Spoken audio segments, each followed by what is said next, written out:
So now let's do a confidence interval for the same scenario. I have the pertinent information listed there for us. So the next thing we want to do is check.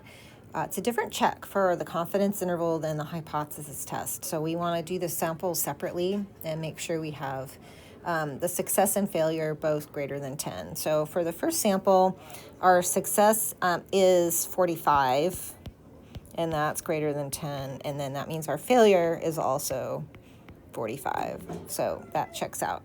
For our second sample, the basketball players, our success was 56.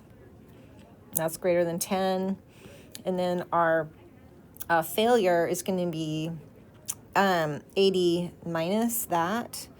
So that would be 24. So that's greater than 10 as well. All right, and we have, we're going to assume we have random sampling, and so we can assume that we can use normal distribution. So let's move on to calculate the different things. So standard error is also different for confidence intervals. So what we're going to do is we're going to take our first sample proportion, 0.5, multiply that by 1 minus that, so another 0.5, divide by sample size of 90, and then we add to that the sample proportion for our second sample, 0.7 times 1 minus that, so 0.3, and divide by that sample size. And what we end up with is 0.074 for our standard error.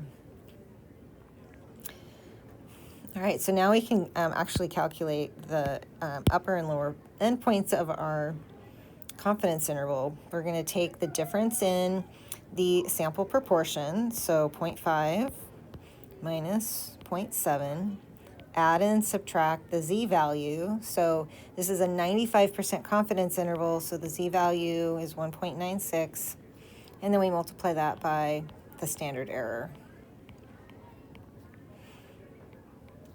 All right, so this difference, this is going to be a negative 0.2. The lower bound, we do the subtraction, we get negative 0.345.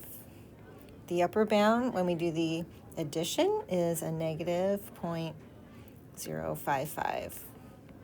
So if we want to put that in terms of percent, it would be negative 34.5% to negative 5.5%.